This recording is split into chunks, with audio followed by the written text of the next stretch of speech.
Hi hello friends, welcome back to my channel Deepika food recipe.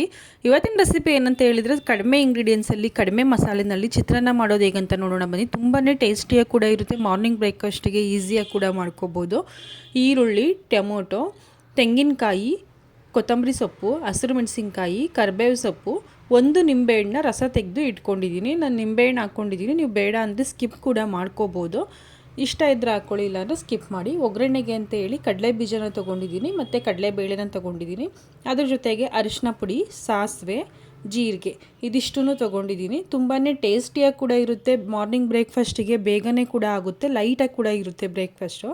ಹಾಗಿದ್ರೆ ಮಾಡೋದು ನೋಡೋಣ ಬನ್ನಿ, ಹೇಗೆ ಮಾಡೋದಂತ. ನಾನಿಲ್ಲಿ ಒಂದು ಬಾಣಲಿನ ಇಟ್ಕೊಂಡು ಎಣ್ಣೆ ಹಾಕ್ಕೊಂಡಿದ್ದೀನಿ. ಎಣ್ಣೆ ಬಿಸಿ ಆದಮೇಲೆ ಅದಕ್ಕೆ ಫಸ್ಟು ಕಡಲೆ ಬೀಜನ ಹಾಕ್ಕೊಂಡಿದ್ದೀನಿ. ಕಡಲೆ ಬೀಜನ ಚೆನ್ನಾಗಿ ಕ್ರಿಸ್ಪಿ ಆಗೋವರೆಗೂ ಮೀಡಿಯಮ್ ಫ್ಲೇಮಲ್ಲೇ ಇಟ್ಕೊಂಡು ಫ್ರೈ ಮಾಡ್ಕೋಬೇಕು. ಕ್ರಿಸ್ಪಿ ಆಗಿದ್ದರೆ ತಿನ್ನೋದಕ್ಕೂ ತುಂಬಾ ಟೇಸ್ಟಿಯಾಗಿರುತ್ತೆ. ಅದು ಕ್ರಿಸ್ಪಿಯಾಗಿ ಬೆಂದಿಲ್ಲ ಅಂದರೆ ಒಂಥರ ಕಿಚಿ ಕಿಚಿ ಅನ್ನೋ ಥರ ಆಗಿಬಿಡುತ್ತೆ, ತಿನ್ನೋದಕ್ಕೂ ಅಷ್ಟು ಚೆನ್ನಾಗಿರಲ್ಲ. ಹಾಗಾಗಿ ನಾನಿಲ್ಲಿ ಒಗ್ಗರಣೆ ಎಲ್ಲ ಮಾಡೋದಕ್ಕಿಂತ ಮುಂಚೆ ಫಸ್ಟು ಕ್ರಿಸ್ಪಿಯಾಗಿ ಕಡಲೆ ಬೀಜ ಫ್ರೈ ಮಾಡಿ ಸಪ್ರೇಟಾಗಿ ಒಂದು ಬೌಲಲ್ಲಿ ಎತ್ತಿಟ್ಕೋತೀನಿ. ಲಾಸ್ಟಲ್ಲಿ ಮಿಕ್ಸ್ ಮಾಡ್ಕೋತೀನಿ. ಯಾಕಂತ ಹೇಳಿದ್ರೆ ಕಡಲೆ ಬೀಜನ ಹಾಗೇ ಬಿಟ್ಟರೆ ಅದು ಅಷ್ಟು ಕ್ರಿಸ್ಪಿ ಇರಲ್ಲ. ಹಾಗಾಗಿ ನಾನು ಕಡಲೆ ಬೀಜ ಮಾತ್ರ ಫ್ರೈ ಮಾಡಿ ಎತ್ತಿಟ್ಕೋತೀನಿ. ಕಡಲೆ ಬೀಜ ಫ್ರೈ ಆದಮೇಲೆ ಅದೇ ಎಣ್ಣೆಗೇ ಕಡಲೆಬೇಳೆ ಕೂಡ ಹಾಕೋದಿದ್ದೀನಿ. ಕಡಲೆಬೇಳೆನ ಹಾಕ್ಕೊಂಡು ಒಂದು ಹಾಫ್ ಫ್ರೈ ಆಗೋವರೆಗೂ ಫ್ರೈ ಮಾಡ್ಕೋತೀನಿ. ಅರ್ಧ ಫ್ರೈ ಆಗಿರಬೇಕು, ಆವಾಗ ಅದು ಕ್ರಿಸ್ಪಿನೆಸ್ ಚೆನ್ನಾಗಿ ಬರುತ್ತೆ ಅಂತೇಳಿ. ಅದು ಅರ್ಧ ಫ್ರೈ ಆದಮೇಲೆ ಅದಕ್ಕೆ ಅರ್ಧ ಟೇಬಲ್ ಸ್ಪೂನಷ್ಟು ಸಾಸಿವೆ, ಅರ್ಧ ಟೇಬಲ್ ಸ್ಪೂನಷ್ಟು ಜೀರಿಗೆನ ಹಾಕ್ಕೊಂಡಿದ್ದೀನಿ.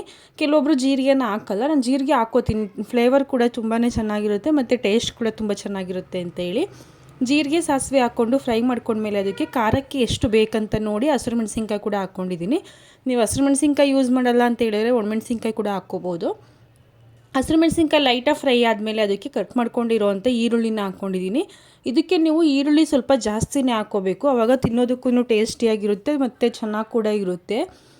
ಇಲ್ಲ ಅಂದರೆ ಬರೀ ಅನ್ನ ತಿನ್ನೋ ಥರ ಆಗಿಬಿಡುತ್ತೆ, ಅಷ್ಟು ಟೇಸ್ಟ್ ಚೆನ್ನಾಗಿರಲ್ಲ. ಈರುಳ್ಳಿನ ಹಾಕ್ಕೊಂಡು ಚೆನ್ನಾಗಿ ಫ್ರೈ ಮಾಡ್ಕೋಬೇಕು. ನಾನು ರೈಸ್ ಕೂಡ ಮಾಡಿ ಎತ್ತಿಟ್ಕೊಂಡಿದ್ದೀನಿ. ಇಲ್ಲಿ ಉದುದ್ರಾಗೇ ಮಾಡ್ಕೊಂಡಿದ್ದೀನಿ. ಅನ್ನ ಉದುದ್ರಾಗಿದ್ರೇ ಈ ಥರ ಐಟಮ್ಗೆಲ್ಲ ತುಂಬಾ ಚೆನ್ನಾಗಿ ಬರೋದು. ಅನ್ನ ಮುದ್ದೆ ಥರ ಇದ್ದರೆ ಅದು ಅಷ್ಟು ಟೇಸ್ಟ್ ಇರಲ್ಲ. ಈಗ ಅನ್ನ ಕೂಡ ರೆಡಿಯಾಗಿದೆ. ಇಲ್ಲಿ ಈರುಳ್ಳಿ ಕೂಡ ಫ್ರೈ ಆಯ್ತಿತ್ತು. ಈಗ ಈರುಳ್ಳಿ ಒಂದು ಅರ್ಧ ಫ್ರೈ ಆದಮೇಲೆ ಅದಕ್ಕೆ ನಾನು ಕರಿಬೇವಿನ ಸೊಪ್ಪನ್ನ ಹಾಕ್ಕೊಂಡಿದ್ದೀನಿ. ಕರಿಬೇವಿನ ಸೊಪ್ಪನ್ನ ಕೆಲವೊಬ್ಬರು ಫಸ್ಟೇ ಹಾಕ್ಕೋತಾರೆ ಒಗ್ಗರಣೆಗೆ. ಆವಾಗ ಹಾಕಿದ್ರೆ ಅದೊಂಥರ ಫುಲ್ಲು ಫ್ರೈ ಆದಂಗೆ ಆಗಿರುತ್ತೆ, ತಿನ್ನೋದಕ್ಕೆ ಅಷ್ಟು ರುಚಿಯಾಗಿರಲ್ಲ ಅಂತೇಳಿ ನಾನು ಈರುಳ್ಳಿ ಅರ್ಧ ಫ್ರೈ ಆದಮೇಲೆ ಕರಿಬೇವಿನ ಸೊಪ್ಪನ್ನ ಹಾಕ್ಕೋತೀನಿ. ಕರಿಬೇವಿನ ಸೊಪ್ಪನ್ನ ಹಾಕ್ಕೊಂಡು ಒಂದು ನಿಮಿಷ ಫ್ರೈ ಮಾಡ್ಕೊಂಡ್ಮೇಲೆ ಅದಕ್ಕೊಂದು ಅರ್ಧ ಟೊಮೊಟೊನ ಹಾಕ್ಕೊಂಡಿದ್ದೀನಿ. ಜಾಸ್ತಿ ಹಾಕ್ಕೊಂಡಿಲ್ಲ, ನಿಂಬೆ ಹುಳಿ ಹಾಕ್ತಿರೋದ್ರಿಂದ ಅರ್ಧ ಹಾಕ್ಕೊಂಡಿದ್ದೀನಿ ಸಾಕು ಅಂತೇಳಿ ಟೇಸ್ಟಿಗೆ ಅಂತ. ಇಲ್ಲ ನೀವು ನಿಂಬೆ ಹುಳಿ ಸ್ಕಿಪ್ ಮಾಡಿ ಟೊಮೊಟೊ ಕೂಡ ಹಾಕ್ಕೋಬೋದು, ಚೆನ್ನಾಗಿರುತ್ತೆ ಅದು ಕೂಡ. ನಾನಿಲ್ಲಿ ನಿಂಬೆ ಹುಳಿ ಹಾಕಿರೋದ್ರಿಂದ ಸ್ವಲ್ಪನೇ ತೊಗೊಂಡಿದ್ದೀನಿ. ಹಾಗಾಗಿ ನಿಮಗೆ ಬೇಡ ಅಂದರೆ ಸ್ಕಿಪ್ ಮಾಡಿ. ನೀವು ಟೊಮೊಟೊ ಸಾಫ್ಟ್ ಆಗೋವರೆಗೂ ಚೆನ್ನಾಗಿ ಫ್ರೈ ಮಾಡ್ಕೋಬೇಕೀಗ. ಟೊಮೊಟೊ ಫ್ರೈ ಮಾಡೋ ಟೈಮಲ್ಲೇ ಇದಕ್ಕೆ ಒಂದು 1/4 ಟೇಬಲ್ ಸ್ಪೂನಷ್ಟು ಅರಿಶಿನ ಪುಡಿ ಕೂಡ ಹಾಕ್ಕೊಂಡಿದ್ದೀನಿ. ಅರಿಶಿನ ಪುಡಿನ ಹಾಕ್ಕೊಂಡು ಚೆನ್ನಾಗಿ ಫ್ರೈ ಮಾಡ್ಕೋಬೇಕು, ಆವಾಗ ಟೊಮೊಟೊ ಬೇಗನೆ ಸಾಫ್ಟ್ ಆಗುತ್ತೆ. ಈಗ ಅರಿಶಿನ ಪುಡಿ ಹಾಕ್ಕೊಂಡು ಫ್ರೈ ಆದಮೇಲೆ ಇದಕ್ಕೆ ನಾನು ಉಪ್ಪನ್ನು ಹಾಕ್ಕೋತಿದ್ದೀನಿ. ರುಚಿಗೆ ಎಷ್ಟು ಬೇಕಂತ ನೋಡಿ ಉಪ್ಪನ್ನು ಹಾಕ್ಕೊಳ್ಳಿ. ನಾನಿಲ್ಲಿ ಪಿಂಕ್ ಸಾಲ್ಟ್ ಯೂಸ್ ಮಾಡಿದ್ದೀನಿ. ನೀವು ಯಾವುದು ಯೂಸ್ ಮಾಡ್ತೀರೋ ಅದನ್ನು ಕೂಡ ಹಾಕ್ಕೋಬೋದು, ನಾರ್ಮಲ್ ಸಾಲ್ಟೇ ಯೂಸ್ ಮಾಡ್ಕೋಬೋದು.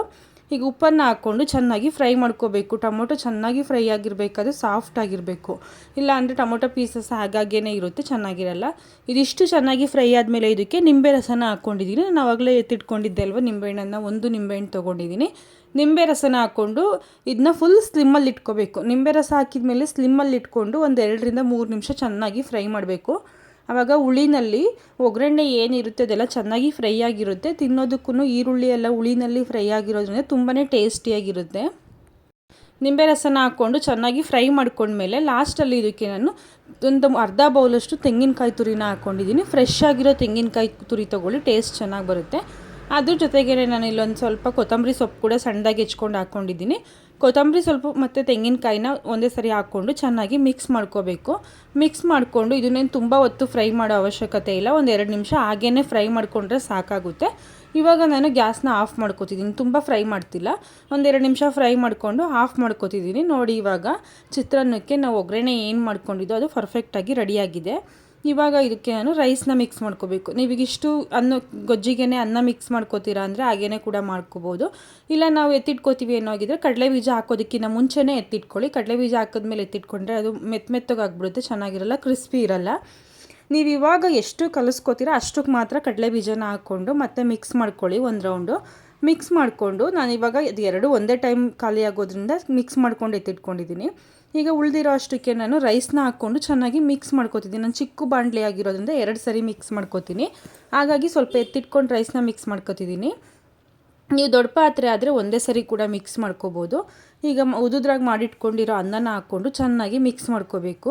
ಅನ್ನಕ್ಕೆ ಹುಳಿಗೆ ಹೊಂದ್ಕೊಳ್ಳೋ ಥರ ಚೆನ್ನಾಗಿ ಒಂದು 5ರಿಂದ 6 ನಿಮಿಷ ಚೆನ್ನಾಗಿ ಮಿಕ್ಸ್ ಮಾಡ್ಕೋಬೇಕು. ಆವಾಗ ಟೇಸ್ಟ್ ಕೂಡ ತುಂಬಾ ಚೆನ್ನಾಗಿ ಬರುತ್ತೆ. ಇದಿಷ್ಟು ಮಿಕ್ಸ್ ಆಗಿ ಆದಮೇಲೆ ಲಾಸ್ಟಲ್ಲಿ ನೀವು ಸ್ಟವ್ನ ಸ್ಲಿಮ್ಮಲ್ಲಿ ಇಟ್ಕೊಂಡು ಮತ್ತೆ 2 ನಿಮಿಷ ಫ್ರೈ ಮಾಡ್ಕೋಬೇಕಾಗುತ್ತೆ. ಯಾಕೆ ಅಂತ ಅಂದರೆ ಅನ್ನಕ್ಕೆ ಚೆನ್ನಾಗಿ ಹುಳಿ ಎಲ್ಲ ಹೊಂದ್ಕೋಬೇಕು ಅಂದರೆ ನೀವು ಮಿಕ್ಸ್ ಎಲ್ಲ ಮಾಡಿ ಆದಮೇಲೆ ಮತ್ತೆ 2 ನಿಮಿಷ ಫುಲ್ ಸ್ಲಿಮ್ಮಲ್ಲಿ ಇಟ್ಕೊಂಡು ಮಿಕ್ಸ್ ಮಾಡಿಕೊಂಡ್ರೆ ಅನ್ನ ತುಂಬಾ ಟೇಸ್ಟಿಯಾಗಿ ಬರುತ್ತೆ. ತಿನ್ನೋದಕ್ಕೂ ಕೂಡ ತುಂಬಾ ಚೆನ್ನಾಗಿರುತ್ತೆ, ನೋಡೋದಕ್ಕೂ ಕೂಡ ಅಷ್ಟೇ ಚೆನ್ನಾಗಿರುತ್ತೆ. ಒಂದು ಸರಿ ಟ್ರೈ ಮಾಡಿ ಈ ರೆಸಿಪಿ ಹೇಗಿತ್ತಂತ ಕಮೆಂಟ್ ಮಾಡಿ. ಹಾಗೆ ನನ್ನ ಚಾನಲ್ನ ಇನ್ನೂ ಯಾರು ಸಬ್ಸ್ಕ್ರೈಬ್ ಮಾಡ್ಕೊಳ್ದೇ ವಿಡಿಯೋನ ನೋಡ್ತಿದ್ದೀರಾ ದಯವಿಟ್ಟು ಸಬ್ಸ್ಕ್ರೈಬ್ ಮಾಡ್ಕೊಂಡು ನೋಡಿ. ನಾನು ಹಾಕೋ ವಿಡಿಯೋ ನೋಟಿಫಿಕೇಷನ್ ನಿಮಗೇ ಬರುತ್ತೆ. Thanks for watching. ಸಿಗೋಣ ನೆಕ್ಸ್ಟ್ ವಿಡಿಯೋದಲ್ಲಿ.